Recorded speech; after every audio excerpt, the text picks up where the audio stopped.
हरिवंश पुराण जी का स्वाध्याय हम सभी कर रहे हैं। आचार्य जिनसेन जी द्वारा विरचित। मंगलम भगवान वीरो मंगलम गौतमो गणी मंगलम कुंद कुंदाद्यो जैन धर्मोस्तु मंगलम। नमो अरिहंताणम नमो सिद्धाणम नमो आयर्याणम नमो उवज्जायाणम नमो लोये सवसाहुणम। पंच परमेष्ठी भगवान की जय। अगले 45 मिनट के लिए सभी प्रकार के पापों का त्याग करके सभी 9 बार नमो कर मंत्र पढ़ लें।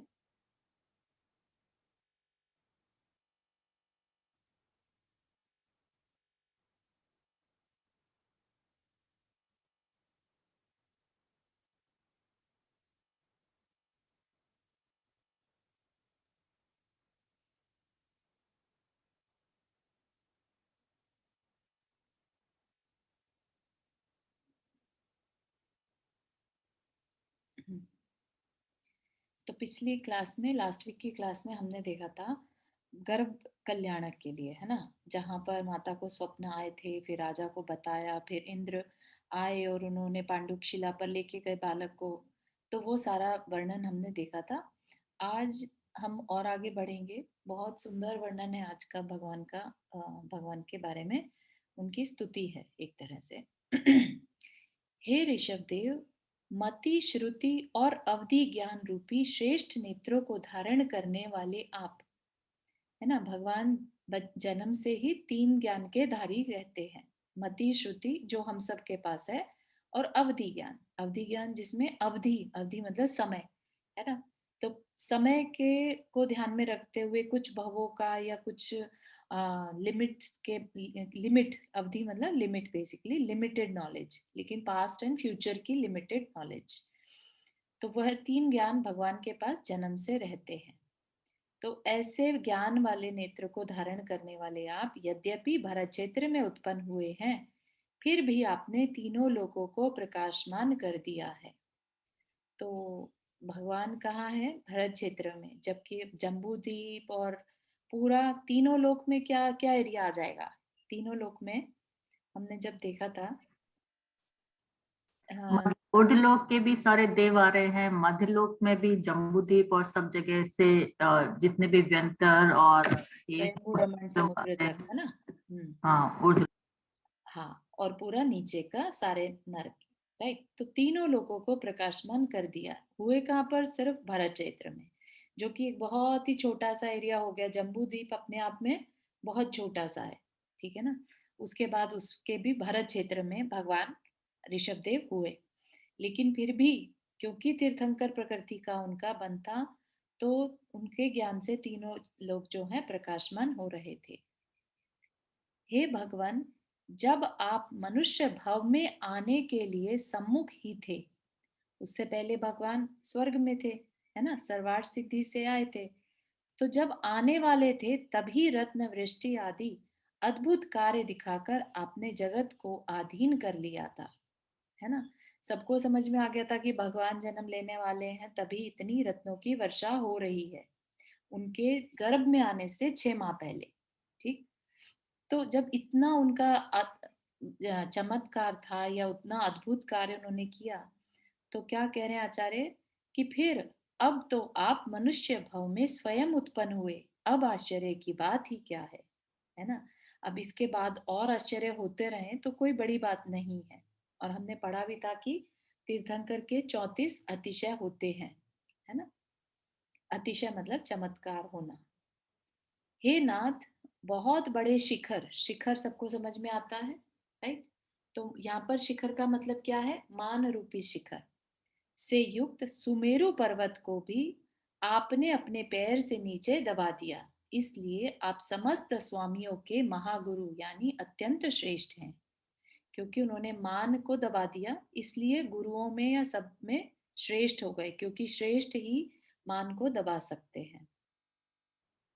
और बालक अवस्था में भी बालकों जैसी आपकी चेष्टा नहीं है।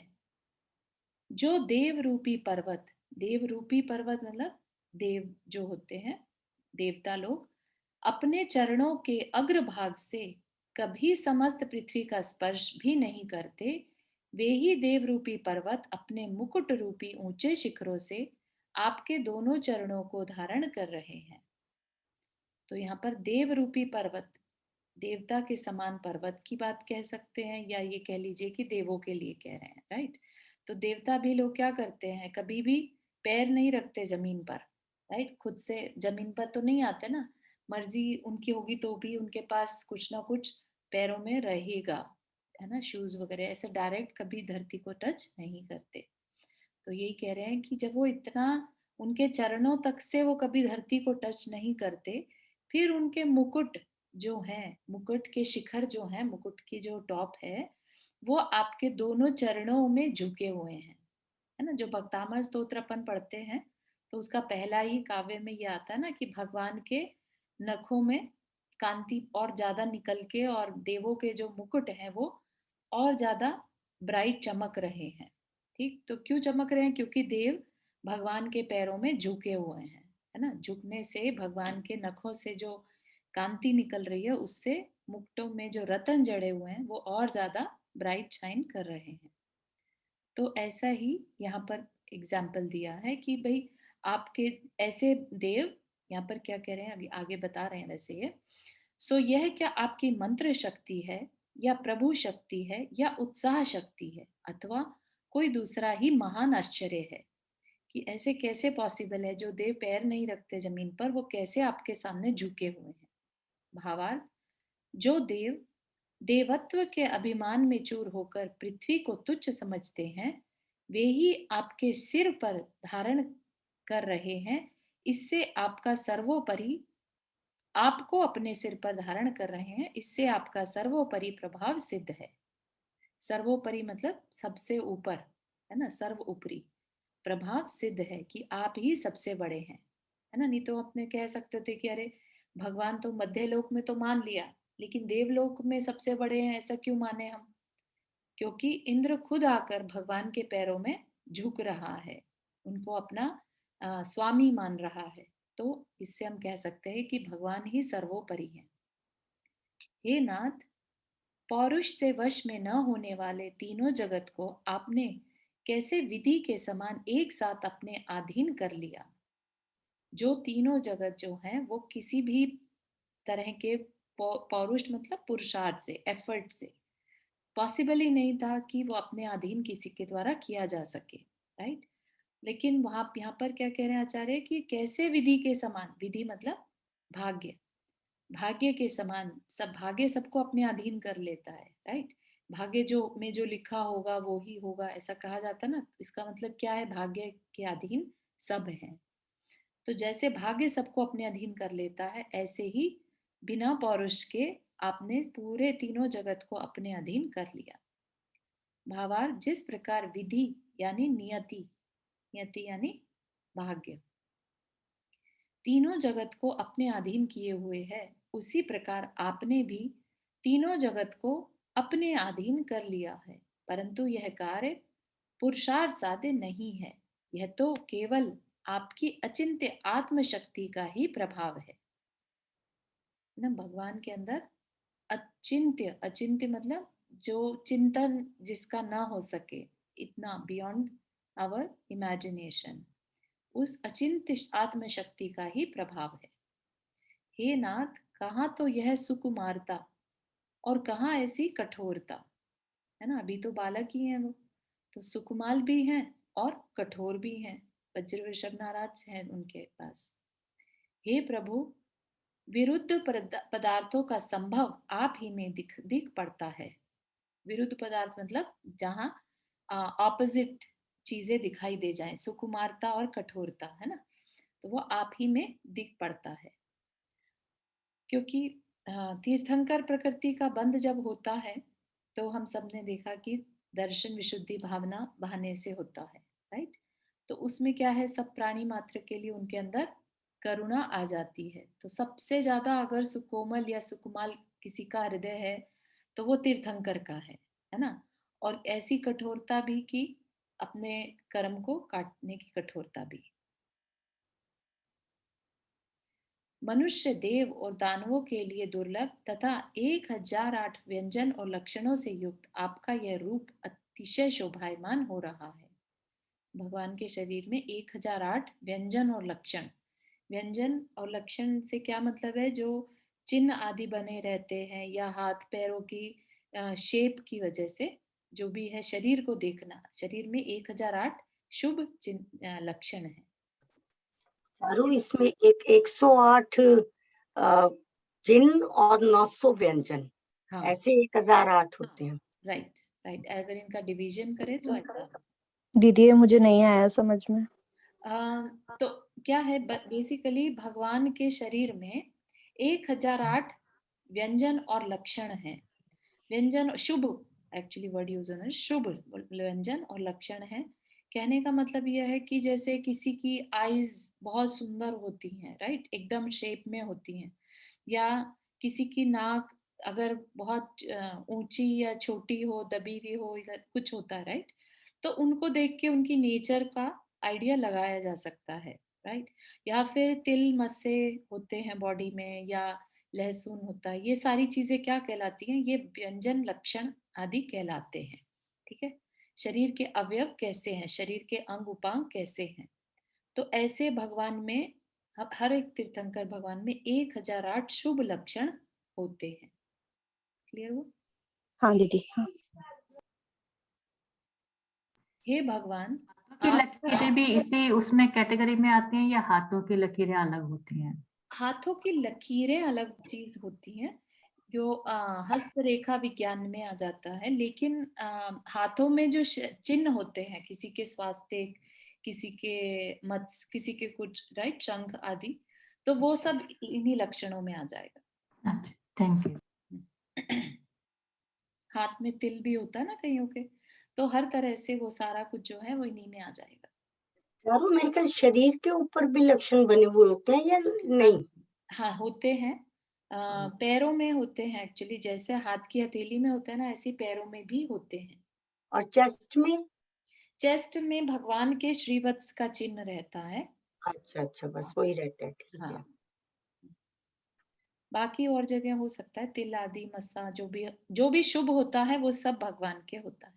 हम्म।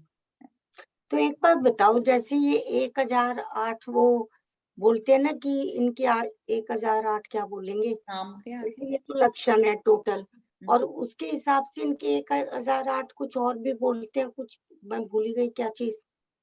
1008 इसी से ही बोलते हैं यहाँ पर इनको। अच्छा, 1008 लक्षण रहते हैं, उसी के लिए इनका नाम के आगे 1008। 1008 नाम भी होते हैं, सहस्त्र नाम कहते हाँ हैं नाम, 1008 नाम, हाँ। राइट, ठीक, चलिए आगे देखते हैं। हे भगवान, आपका शरीर चरम यानी पर्याय धारण करने की अपेक्षा अंतिम है, और रूप के अतिशय से प्रथम है यानी सर्वश्रेष्ठ है।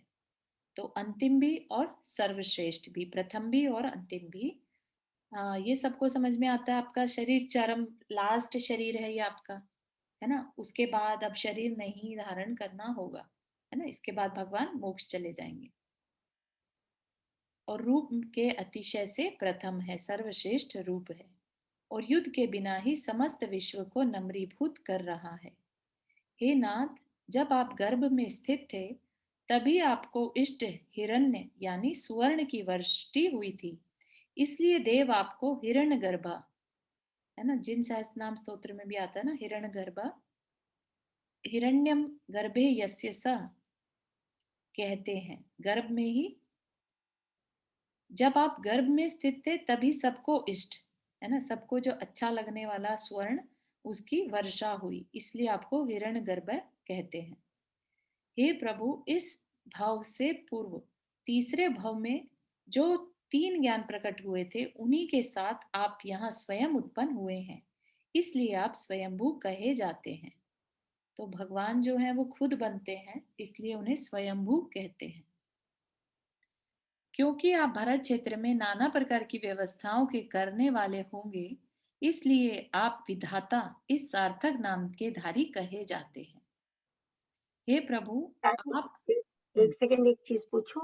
जी, जैसे ये लिखो ना, इस भव से पूर्व तीसरे भव में हाँ हाँ, जो तीन ज्ञान प्रकट हुए थे, तीन भव पहले ज्ञान प्रकट हुए थे या क्या मतलब है कहने का? कहने का मतलब यही है कि जो इससे पहले वाले भाव था जहां पर उन्होंने तीर्थंकर प्रकृति बांधी, है ना, क्योंकि अच्छा। उससे पहले उसके बाद फिर स्वर्ग चले गए, हम्म। स्वर्ग से वापस आए तो अच्छा, 3 उससे डिस्टर्ब हो पहले, गई, ठीक है। हाँ, उस समय भी उनके पास 3 ज्ञान थे। जानते, ठीक है, थैंक यू।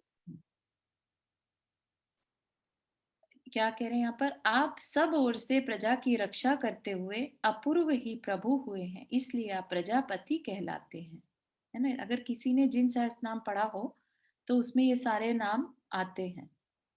हे प्रभु, आपके रहते हुए प्रजा बहुत प्रीति से इक्षु रस का आस्वादन करेगी। इक्षु रस मतलब गन्ने का रस, है ना, आस्वादन करेगी, इसलिए आप इक्ष्वाकु कहे जाते हैं। भगवान के यहाँ से ही शायद इक्ष्वाकु वंश स्टार्ट हुआ था, है ना।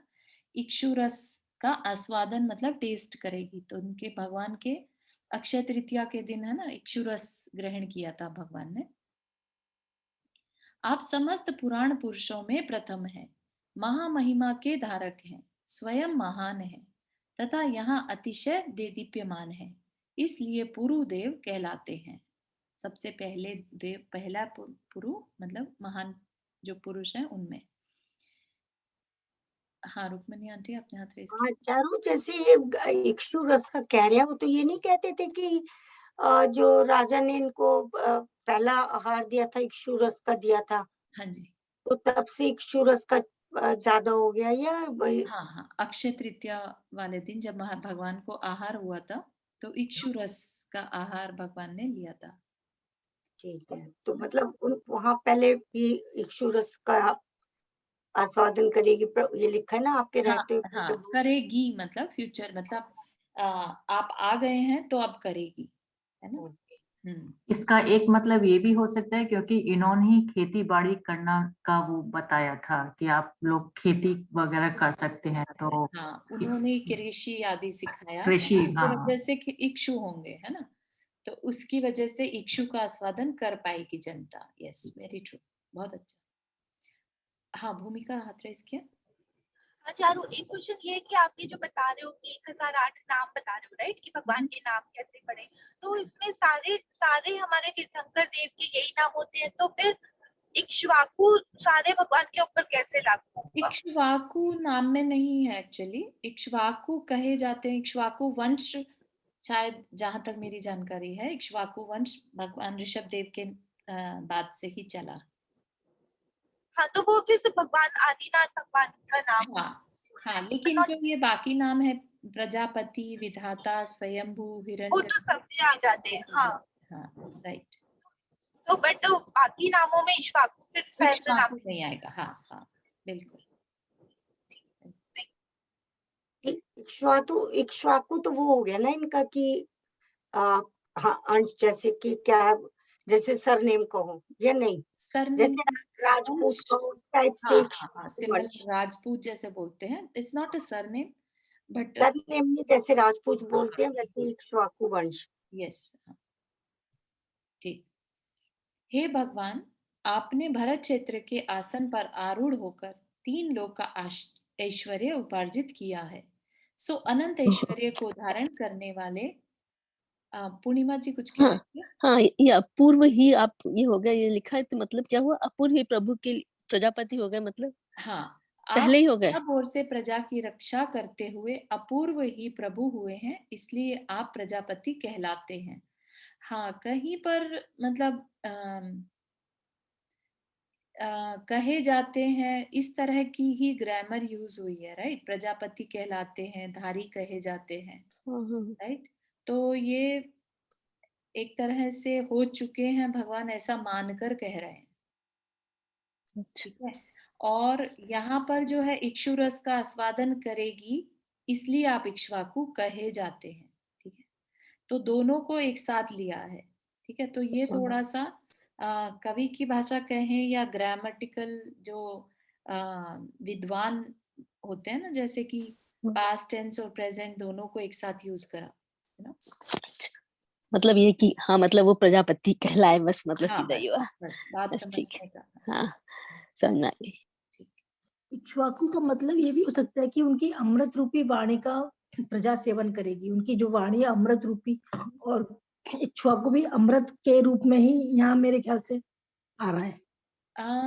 इक्ष्वाकु में वैसे तो इक्ष्वाकु वंश क्रिएट हुआ हाँ, था। वंश तो है ही, बट जो हाँ गन्ने के रस के लिए आ रहा है ना, हाँ वो इनकी अमृत रूपी खास। वाणी की हम्म, उसमें भी ठीक है। समझ सकते हाँ हैं हम। हाँ हाँ, कह सकते हैं बिल्कुल कि हम्म, जिस तरह से मीठे गन्ने का रस होता है, ऐसी आपकी दिव्य ध्वनि हाँ, से सबको मीठी मिठास वाणी मिलती आपकी, हाँ। है। सही, बहुत अच्छा। आपने भरत क्षेत्र के आसन पर आरूढ़ होकर 3 लोक का ऐश्वर्य उपार्जित किया, सो अनंत ऐश्वर्य को धारण करने वाले आपके लिए यह अत्यंत तुच्छ बात है, आश्चर्य की बात नहीं है कि भगवान के पास अनंत ऐश्वर्य हुआ, है ना। तो भगवान के पास जो लक्ष्मी रहती है, अंतरंग लक्ष्मी और बाह्य लक्ष्मी, उसका कोई कंपैरिजन नहीं होता, है ना। जो समोशरण रच की रचना होती है, ये भगवान की बहिरंग लक्ष्मी को दिखाता है, बहिरंग ऐश्वर्य को दिखाता है, राइट। तो वही बता रहे हैं कि आपने तीनों लोक को पर राज किया, राइट। तो ऐसे में अगर ये कहें कि आप अनंत ऐश्वर्य को धारण करने वाले हैं, तो ये बहुत छोटी बात है, इसमें कोई आश्चर्य नहीं है। हे प्रभु, आप स्वयं बुद्ध होकर अतिशय कठिन तप के करने वाले हैं, स्वयं बुद्ध होकर अतिशय कठिन तप के करने वाले हैं तथा उत्तम ज्ञान और बहुत भारी यश के संचेता हैं, को संचित यश को संचित करने वाले हैं, है ना। स्वयं बुद्ध, स्वयं ही दीक्षा ले ली थी भगवान ने, राइट। स्वयं दीक्षा लेकर अतिशय कठिन तप किया था, राइट। उत्तम ज्ञान और भारी यश के संचेता है। हे विभो, पृथ्वी पर आप धीर वीर मुनि बनकर प्राणियों के लिए कल्याणकारी दान धर्म की श्रेष्ठता तथा स्वयं निर्दोष पात्रता को दिखलावेंगे। भावार्थ, आप मुनि बनकर लोगों में दान धर्म की प्रवृत्ति चलाएंगे तथा अपनी प्रवृत्ति से प्रकट करेंगे कि निर्दोष पात्र कैसे होते हैं।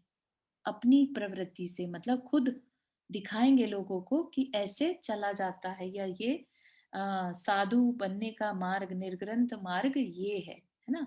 तो उससे निर्दोष पात्र बनकर सबको दिखाएंगे और दान धर्म की प्रवृत्ति चलाएंगे, जो आहार दान आदि की प्रक्रिया शुरू करी। हे भगवान, आप काम रूपी भुजंग को नष्ट करने के लिए मंत्र हैं। तो जैसे एक सांप को नष्ट करने के लिए विषापहार सूत्र कह लीजिए, या जो मंत्र से, है ना, नागमणि क्या बोलते हैं उसे, गरुड़ मंत्र, गरुड़ मंत्र से सांप को कंट्रोल कर सकते हैं। तो ऐसे ही भगवान ने काम रूपी सर्प को नष्ट करने के लिए एक तरह से मंत्र के समान है। द्वेष रूपी हाथी को वश करने के लिए अंकुश हैं, भगवान ने द्वेष को भी वश कर लिया। तथा मोह रूपी मेघ पटल के संचार को नष्ट करने के लिए प्रचंड वायु है। समझ रहे हैं आप लोग कैसे आचार्य के अंदर के भाव पता चल रहे हैं इसमें, कि किस तरह से नेचर की चीजों से भगवान के इमोशंस को कंपेयर किया जा रहा है।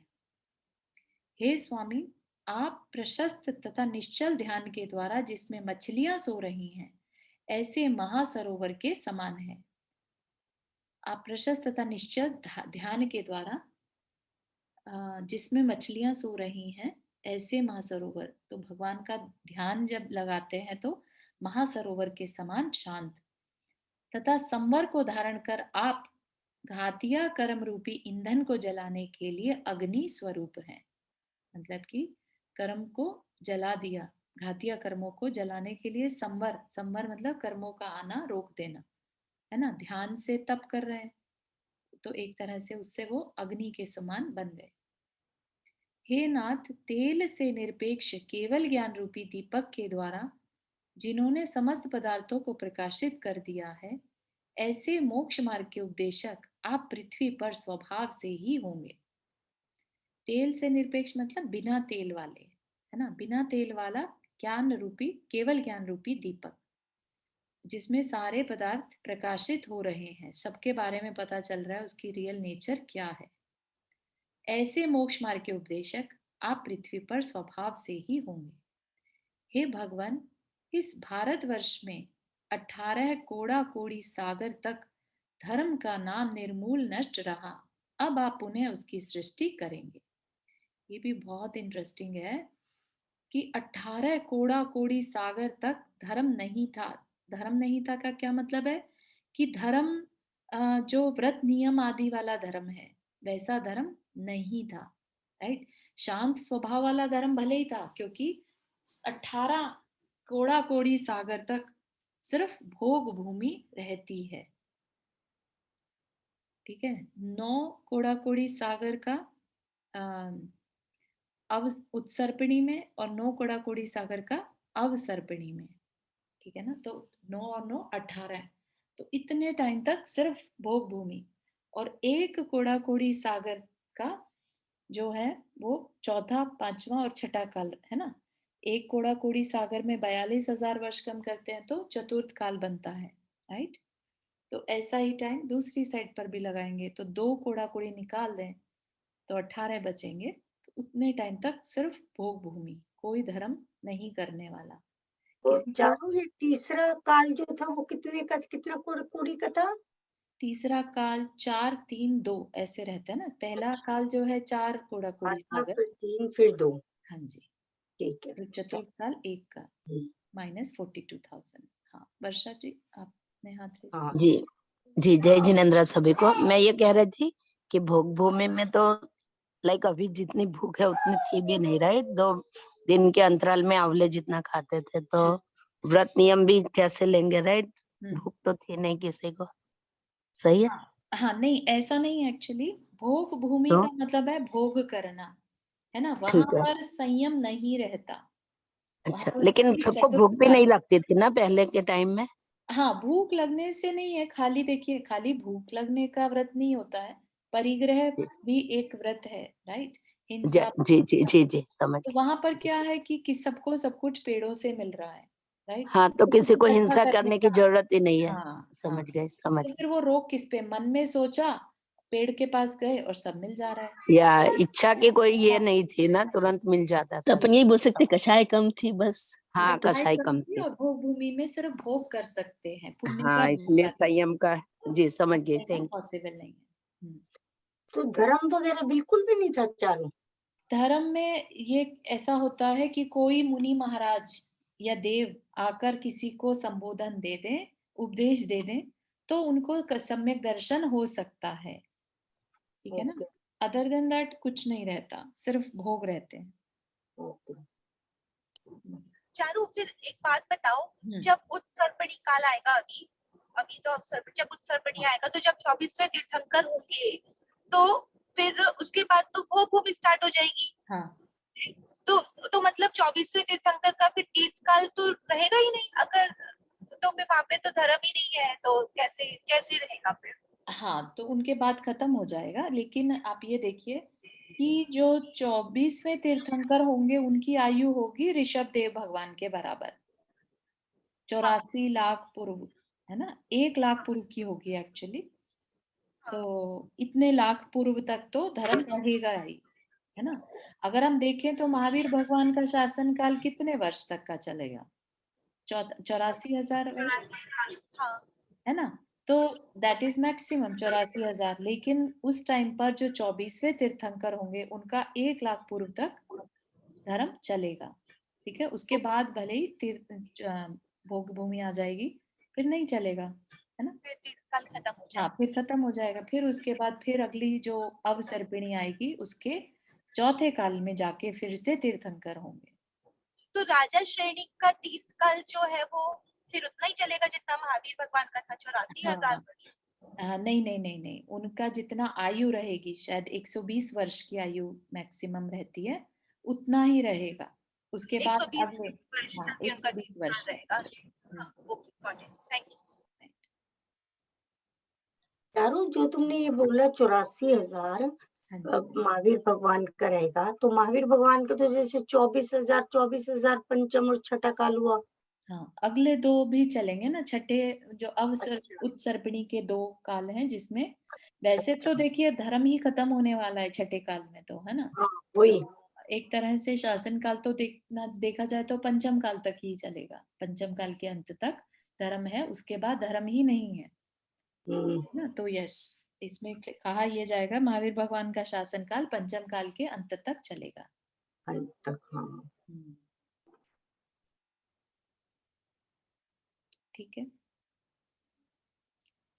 तो यहाँ पर क्या कह रहे हैं, धर्म का नाम निर्मूल नष्ट रहा, अब आप पुनः उसकी सृष्टि करेंगे। भावार्थ, उत्सर्पिणी के चौथे, पांचवें, छठे और अवसर्पिणी के पहले, दूसरे, तीसरे काल में 18 कोड़ा कोड़ी सागर तक यहाँ भोग भूमि की प्रवृत्ति रही।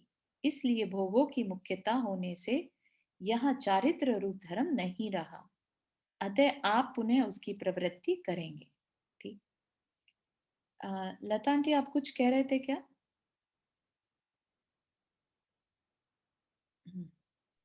हेलो, हाँ चारू, हाँ, जय जिनेन्द्र आंटी। ये बोल रहे पंचम काल 21,000 वर्ष का है।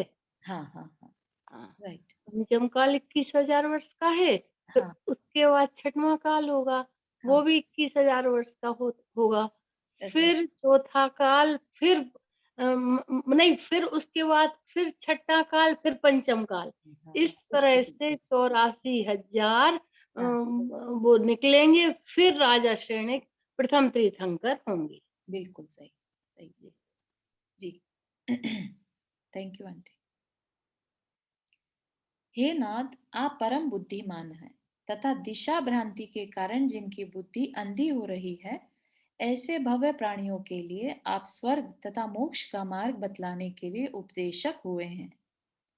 ठीक, जो दूसरी दिशा में जा रहे थे, गलत कार्य कर रहे थे, राइट, और जिनकी बुद्धि अंधी हो रही है, ऐसे भव्य प्राणियों के लिए उपदेश दे रहे हैं भगवान। हे नाथ, इस समय आपके उपदेश से भव्य जीवों के समूह संसार में स्वर्ग लक्ष्मी के स्वामी तथा मोक्ष लक्ष्मी के आश्रय होंगे, है ना। आज की डेट में तो भले ही ना जा पाए यहाँ से, राइट, तो इस समय अगर कोई आप उनके उपदेश को सुनता है, फॉलो करता है, तो नियम से देवगति में जाएगा, राइट, और आगे आगे भी मोक्ष लक्ष्मी का आश्रित होगा, मतलब कि उस मोक्ष लक्ष्मी को पाने के लिए उसके लायक बनेगा।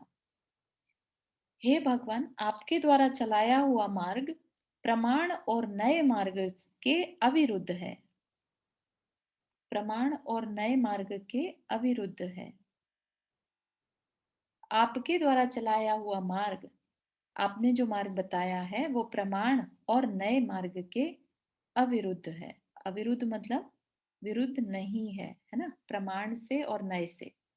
तो जो प्रत्यक्ष देख पाता है, या नए से मतलब पर्सपेक्टिव, नए मीन्स पर्सपेक्टिव, ठीक, तो दोनों से प्रमाणित होता है।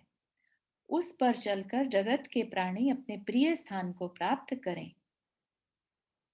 हे नाथ, आप तीनों लोकों का उपकार करने वाले हैं, इसलिए हित के इच्छुक जीवों के द्वारा प्रयत्न पूर्वक नमस्कार करने योग्य, स्तुति करने योग्य और ध्यान करने योग्य हैं। जिनको भी अपना हित करना है, राइट, जीवों के द्वारा प्रयत्न पूर्वक नमस्कार करने की बात कर रहे हैं यहाँ पर, कि एक सिंपल नमस्कार नहीं, प्रयत्न पूर्वक नमस्कार, स्तुति और ध्यान करने योग्य हैं। जिनको कल्याण करना है वो भगवान का ध्यान करें। हे प्रभु, आपको प्रणाम करने से प्राणियों का कार्य कृतार्थ हो जाता है।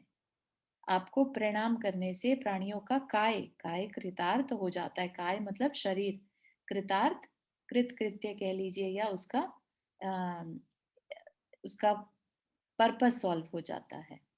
ठीक, तो चारू, प्रयत्न पूर्वक नमस्कार कौन सा, कोई मतलब क्या वो चीज कहे, क्या हाँ कहेंगे इसका? हाँ, मतलब कि अवेयरनेस के साथ, समझ अच्छा, बूझ कर, ऐसा नहीं कि भाई ठीक है करना है, लेकिन हित के इच्छुक होगी, हित की इच्छा होगी, तभी उसको लगेगा कि नहीं, ये जो है मेरे सामने, मैं उनको नमस्कार करूं। ओके, ठीक है ना, तो अवेयरनेस के साथ उनको नमस्कार, उनकी स्तुति और उनका ध्यान करने योग्य है थैंक है यू। ना। और याद हो तो 16 कारण भावना में, है ना, अपने को बताया अरहत भक्ति एक कारण हाँ, बताया है तीर्थंकर प्रकृति बंधने का। तो हम्म, भगवान का ही तो सारा कुछ है उसमें, तीर्थंकर प्रकृति बनने में, है ना, अरहत भक्ति। और भगवान की ही वाणी का बार बार ध्यान करते रहो तो भी ठीक है ना, तो हम्म, सब कुछ अगर ले दे के हम देखें तो सब कुछ भगवान ने बताया और भगवान ही मार्ग है।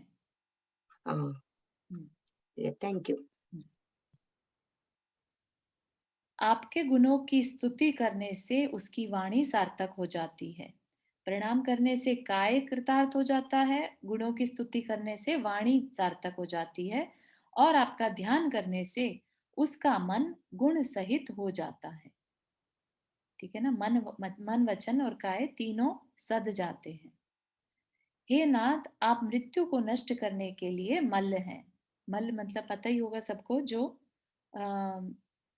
स्ट्रॉन्ग, जो लड़ाई करते ना, मल्ल युद्ध होता था पहले के टाइम में, है ना, तो लड़ने वाले। आप मृत्यु को नष्ट करने के लिए मल्ल हैं, अतः आपको नमस्कार हो। आप संसार को नष्ट करने वाले हैं, अतः आपको नमस्कार हो। आप बुढ़ापे का अंत करने वाले हैं, अतः आपको नमस्कार हो। तो ये सब क्या कर रहे हैं हम, एक तरह से एप्रिसिएशन, है ना। आपको नमस्कार हो, किस लिए? जो चीजें हमें चाहिए, मृत्यु को नष्ट करना है इसलिए आपको नमस्कार हो, संसार को नष्ट करना है इसलिए आपको नमस्कार हो, क्योंकि ये सब भगवान ने पा लिया, राइट। अब हम उनके उस गुण की सिर्फ एक तरह से एप्रिशिएशन कर रहे हैं, राइट, कि हाँ, उसको एक्सेप्टेंस मिला रहे हैं कि भगवान के पास ये ऑलरेडी है, इसलिए मैं नमस्कार करता हूँ। ठीक है ना, भगवान के गुण जैसा हमें चाहिए, उन गुणों को याद करके अगर हम उनको नमस्कार करने लगे, क्योंकि भगवान में क्या है, अनंत गुण है। कोई भी ऐसा गुण जो हमें चाहिए वो भगवान के पास ऑलरेडी है। तो हम उनके उस गुण को जो हमें चाहिए उसको अगर हम कहें कि भगवान आप सबसे साहसी हैं इसलिए आपको नमस्कार हो, तो कुछ टाइम बाद ऐसा करते रहने से रियलाइज होगा कि हमारे अंदर ही करेज बढ़ता जा रहा है। कई लोग होते हैं ना जैसे बहुत फियरफुल रहते हैं, राइट, तो वो अपने उस फियर को दूर करने के लिए भगवान के अगर साहस को ध्यान में करते हुए और सिर्फ ये कहें कि आपका नमस्कार हो, आप साहसी हैं इसलिए आपका नमस्कार हो, तो आप अंदर में डिफरेंस देखिएगा कि वो चीज, वो गुण आपके अंदर आ रहा है। लाइक लॉ ऑफ अट्रैक्शन जिसे कहते हैं, राइट, कि हम उसी चीज को बार बार बार बार बार बार अगर उसकी अनुमोदना करें तो वो गुण प्रकट। हाँ, इसमें क्या हुआ कि फोकस हमारा उस गुण की तरफ है, राइट, और फोकस के साथ साथ हम नमस्कार कर रहे हैं और इस भावना से नमस्कार कर रहे हैं कि वो गुण ऑलरेडी, बस ये समझ लीजिए, क्योंकि जो जितनी श्रद्धा के साथ नमस्कार करता है उसको ये पता रहता है कि मेरी ये इच्छा या जो मेरी विश है तो पूरी होगी, क्योंकि मैंने पूरी श्रद्धा से नमस्कार किया है, और जिसको नमस्कार किया है वो भी बहुत श्रद्धेय है, राइट, कि भाई वो श्रद्धा करने लायक है, राइट। तो उतना कॉन्फिडेंस होने से जब हम नमस्कार करते हैं तो of course law of attraction work करता ही करता है। नंदा जी कुछ कह रहे हैं? हाँ बिल्कुल, आपने जो कहा वो बिल्कुल सही है और मैं उसको बिलीव करती हूँ। लेकिन फिर क्यों हमको दूसरी साइड में ये कहा जाता है कि कभी किसी अभिलाषा के साथ नमस्कार मत करना? हाँ, नहीं, अभिलाषा में डिपेंड करता है। देखिए, भौतिक इच्छा, भौतिक विषयों की अभिलाषा मना करा गया है क्योंकि वो पाप में ले जाने वाली है। लेकिन हम किसी चीज से स्ट्रगल कर रहे हैं, हमें किसी चीज का दुख है, कोई चीज हमें बॉदर कर रही है, राइट, तो हम उसके लिए अगर कोशिश करते हैं, तो अदरवाइज तो अगर हम कुछ भी इच्छा ना करें, तो जब हम कहते हैं हमें कर्म काटने की इच्छा है, अभी आप अगर कोई भी भक्ति उठाएंगे ना, आचार्य भक्ति, सिद्ध भक्ति, एंड में एक अंचलिका आती है, दुःखखौ कम्मखौ पोहिलाहो सुगई गमनम समाहि मरणम जिन संपत्ति हो मच्चम, मुझे जिन गुण की संपत्ति की प्राप्ति हो, राइट, मेरे कर्मों का नाश हो, मेरे दुखों का नाश हो, मुझे सुख की प्राप्ति हो। तो ये सब भी क्या है, राइट। तो ऐसा नहीं है कि हमें कुछ मांगने में हमें कोई मिथ्यात्व का दोष लग जाएगा, क्योंकि अगर हम यहाँ नहीं मांगेंगे तो कहीं और जाएंगे, राइट, और कहीं और जाएंगे तो भटकने के चांसेस हैं। तो यहाँ पर सिर्फ ये कह रहे हैं कि भगवान, दोनों पर्पस यहाँ पर सॉल्व हो रहे हैं। एक तो आप भगवान के गुणों का चिंतन कर पा रहे हैं, राइट, आप भगवान को अपना श्रद्धा का विषय बना रहे हैं। भगवान पे श्रद्धा होगी तो कल को सम्यक दर्शन के भी हम लायक बन सकते हैं, ठीक है ना, क्योंकि देव शास्त्र गुरु पर दृढ़ श्रद्धा नहीं सम्यक दर्शन है, राइट। तो ये एक तरह से आपको सम्यक दर्शन बढ़ाने में भी सहायक होगा। बहुत अच्छा चारू, बहुत अच्छे से एक्सप्लेन किया आपने, thank you. may I add a हाँ sentence? रिता जी। हाँ नंदा जी, आपकी बात ठीक है कि हमें अभिलाषा के साथ नहीं करना चाहिए, but Abhilasha is a different thing than Nidaan. हम्म, हमने निदान के साथ कुछ भी किया है ना, तो वो हमें करना नहीं चाहिए। I think that's the message I get it. हाँ बिल्कुल सही है, यही है निदान कहिए या भविष्य के भौतिक इच्छा, हाँ भौतिक जो से, हाँ, सही। Thank you. Sure, thank you for sharing. Rita ji, Rukmani aunty. हाँ चारू, तुमने अभी जो ये बोला, तुम्हारे पास इसका मीनिंग लिखा हुआ हो तो शेयर कर सकती हो? ये निच कालम जेमी हाँ पुजेमी हाँ, बंधमी यस यस यस, मिल जाएगा करना मुझे, ठीक है? जी। Okay, thank you. Sure. ठीक है, तो यहाँ पर समझ में आया कि किसी भी कुछ भी चाहिए तो नमस्कार हो, राइट? कुछ भी सोचकर कह सकते हैं, संसार को नष्ट करने वाले आपको नमस्कार हो, बुढ़ापे का अंत करने वाले आपको नमस्कार हो, कर्मों को नष्ट करने वाले आपको नमस्कार हो। हे भगवान, आप अनंत ज्ञान के स्वामी हैं, इसलिए आपको नमस्कार हो। आप अनंत दर्शन के धारक हैं, इसलिए आपको नमस्कार हो। तो आप इसको कंटिन्यू बोलते रह सकते हैं, क्योंकि भगवान अनंत गुणों के धारी हैं, ठीक है ना? आप अनंत बल से सहित है, इसलिए आपको नमस्कार हो। आप अनंत सुख से संपन्न है, इसलिए आपको नमस्कार हो। आप तीनों लोकों के स्वामी हैं, इसलिए आपको नमस्कार हो।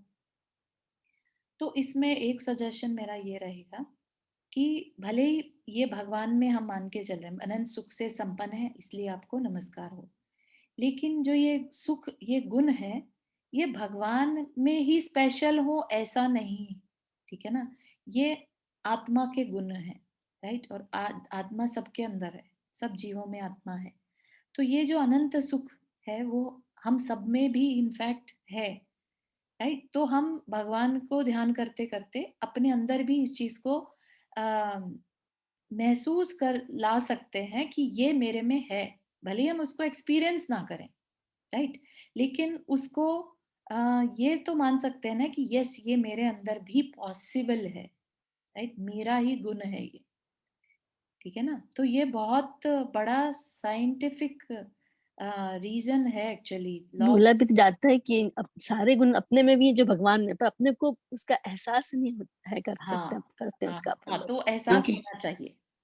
हाँ क्योंकि कर्मों का आवरण लगा हुआ है। हाँ, इसलिए अपन को पता ही नहीं चलते होगा। हाँ हाँ बिल्कुल। रोशनी हाथ रेस किया। तो ये वही हो गया ना दीदी कि आत्मा का सच्चा स्वरूप तो यही है, बस हमको जानने का। हाँ हम राइट, हाँ बिल्कुल बिल्कुल। आत्मा का स्वरूप तो यही है। हाँ बिल्कुल। अभी आपको ध्यान हो कि आचार्य श्री ने एक सबको मंत्र दिया था, ओंकाराय नमो नमः। तो अगर आप नोटिस करेंगे, ओंकाराय नमो नमः में भी है ना, ओंकार को नमस्कार, राइट? ओंकार क्या, बेसिकली हर एक के अंदर जो आत्म तत्व है वही ओंकार, राइट? उसको नमस्कार, राइट? अनंत गुणों के धारी आत्मा को नमस्कार, ठीक है ना? तो बेसिकली उसकी एग्जिस्टेंस पर हमें यकीन हो, श्रद्धान हो, ये पर्पस हमारा यहाँ पर इससे सॉल्व होता है, ठीक? आप तीनों लोकों के स्वामी हैं, इसलिए आपको नमस्कार। आप समस्त जीवों के बंधु हैं, इसलिए आपको नमस्कार। आप लोक में अद्वितीय वीर हैं, इसलिए आपको नमस्कार हो। आप लोक के विधाता हैं, इसलिए आपको नमस्कार हो। हे जिन, आप चंद्रमा रूप हो, इसलिए आपको नमस्कार हो। हे जिन, आप सूर्य स्वरूप हो, इसलिए आपको नमस्कार हो। हे जिन, आप सबका हित करने वाले हैं, इसलिए आपको नमस्कार हो। और हे जिन, आप सबकी रक्षा करने वाले हैं, इसलिए आपको नमस्कार हो। इस तरह सैकड़ों प्रकार की स्तुतियों से स्तुति कर तथा नमस्कार कर इंद्र आदि देवों ने उनसे बार बार यही याचना की कि हे भगवान, हमारी उत्तम भक्ति सदा आप में बनी रहे, है ना? हम जो प्रभु पतित पावन पढ़ते हैं तो मंदिर में, तो वो उसमें भी लास्ट में यही आता ना कि भाई आपकी भक्ति हमें मिलती रहे, आपकी भक्ति करना मिलता रहे और कुछ नहीं चाहिए, है ना? तो वही चीज यहाँ पर भी है कि भगवान देव भी क्या कह रहे हैं, हम आपकी भक्ति करते रहें। ये बात सबको क्लियर होती है, भक्ति करना इज अ गुड थिंग और नॉट गुड थिंग? नहीं, ये तो गुड थिंग है, लेकिन एक थोड़ा सा कंफ्यूजन हो रहा है कि मतलब हम अपनी आत्मा की शक्ति को कैसे बढ़ाएं भक्ति करके, क्योंकि मतलब सिर्फ भक्ति करने से वो बढ़ जाती है या व्रत उपवास से बढ़ती है, कैसे बढ़ती है आत्मा की शक्ति? एक्चुअली मेरे खुद का एक्सपीरियंस में तो वो चिंतन से बढ़ती है। भक्ति में क्या होता है, हम पहले भक्ति उसी की कर पाते हैं जिसको हम जानते हैं, राइट। तो सबसे पहले तो आपको भगवान को जानना होगा। बिना जाने आप भक्ति नहीं कर पाएंगे, क्योंकि गुणों को जाने बिना आप किसी की भक्ति नहीं कर पाएंगे। भक्ति क्या है बेसिकली, एक बच्चा अपने पेरेंट्स की भक्ति करता है, एक तरह से उसके डिवोशन पूरा रहता है, सरेंडर करता है, क्योंकि उसने बचपन से उन्हें देखा है, जाना है, राइट। उनके बिना वो नहीं रह सकता, उसको लगता है पूरी उनके वर्ल्ड ये मेरे पेरेंट्स ही हैं। तो भक्ति is nothing but knowing the person and making that कि हाँ मुझे ऐसा बनना है। तो बनना है तो उसके लिए जानना होगा, राइट। जानने के लिए उनके गुणों को समझना होगा, राइट। उन जब गुणों को समझेंगे और ये पता चलेगा कि ये सारे गुण तो मेरे अंदर भी पॉसिबल हैं, राइट, तो फिर हमारी पॉसिबल हमसे शक्ति नहीं बढ़ती होती है। उतनी तपस्या। नहीं, तपस्या नहीं, तपस्या नहीं। आपने बोला हमारे अंदर की आत्मा की शक्ति कैसे बढ़ेगी, हाँ, राइट। शक्ति बढ़ना और तपस्या इज टू डिफरेंट थिंग। अच्छा। शक्ति, हाँ, तपस्या से जो शक्ति है वो शारीरिक शक्ति है। मनोबल एक जो आत्मा की शक्ति है, राइट, वो हमारे अंदर बिना उसके भी हम ध्यान की शक्ति को भी कह सकते हैं आत्मा की शक्ति है, राइट। बहुत तरह से आत्मा की शक्ति है, जरूरी नहीं सिर्फ शारीरिक ही हो, ठीक है ना। तो अपने अंदर एक तो जो कषाय कम होती हैं, जब हम चिंतन करेंगे तो कषाय भी कम होंगी, क्योंकि हमारा ध्यान दूसरों की तरफ जा ही नहीं रहा है, ठीक है ना। तो सब तरह से भक्ति is the easiest method. Purpose क्या है, वही जो आपने बोला कि आत्मा की शक्ति को बढ़ाना, ठीक है ना। क्योंकि मुझे ऐसा लगने लगा है कि जब आत्मा की शक्ति होगी तो वो ज्यादा जैसे रॉकेट होता है ना, ऊपर चला जाएगा। हाँ, नहीं ऐसा नहीं होता है, ऐसा नहीं है। ऊपर ऊपर तो क्यों जाएगा ना, ऊपर से वो शक्ति, लाइटर होता जाता है, कर्म करते जाते हैं तो वो बहुत बाद की अवस्था है। वो तो आगे चल के होगा कभी जब कर्म कटेंगे, लेकिन अपनी उसमें जब हम तप नहीं कर पा रहे हैं, राइट, तो फिर अभी कर्म काटने की इतनी अपन नहीं कोशिश कर सकते, ठीक है ना। तो कर्म काटे बिना ऊपर नहीं जा सकते। तो जिस शक्ति की आप सोच रहे हैं कि वैसा आ जाएगी तो हम ऊपर की तरफ उठने लगेंगे, ऐसा नहीं ना। आत्मिक शक्ति का मतलब है एक तरह से भगवान में भक्ति बढ़ती चले जाना, आत्मा में विश्वास बढ़ता चला जाना। ये भी कह सकते हैं भगवान के ऊपर अपना आंख बंद करके विश्वास करना, श्रद्धा पूरी मन से श्रद्धा करना, हाँ, मतलब क्लैरिटी डाउट के नहीं करना साथ, कहीं भी। क्लैरिटी के साथ, अंधविश्वास हाँ, नहीं जैसे होना चाहिए। नहीं, डाउट तो बिल्कुल नहीं है।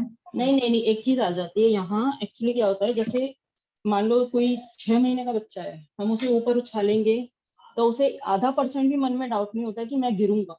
हाँ, लेकिन हम अगर भगवान की श्रद्धा अगर हमारे अंदर है ना, तो हमारे मन में कहीं भी ये डाउट नहीं आना चाहिए कि मतलब हम कभी भी मिथ्या दृष्टि बन सकते हैं या दूसरे के दर जा सकते हैं, चाहे कितनी ही संकट, कितनी ही बाधा क्यों ना हो, सब भी। राइट, बिल्कुल सही, बहुत अच्छा, थैंक यू दीदी।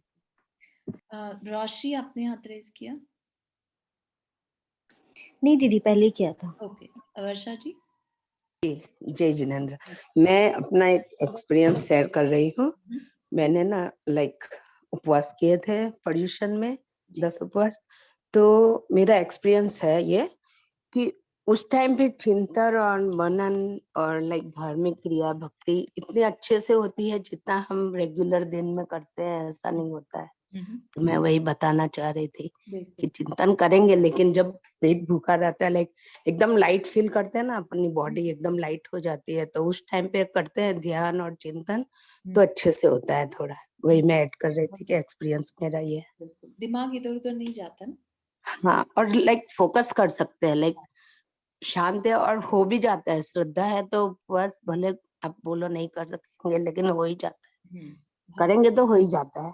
ऐसा एक्सपीरियंस खाली दे रही थी सबको, तो कोई करेंगे तो हो ही जाएगा, हो जाता है। यस, बहुत सही। चलिए, कुछ कह रहे हैं? जिनवानी स्तुति। जावाणी के ज्ञान से सूझे लोकालोक, सो वाणी मस्तक धरो सदा दे तो दोक। हे जिनवाणी भारती तो ही जपो दिन रैन, जो तेरा शरणा गए सो पावे सुख चैन। 9 बार नमक करना।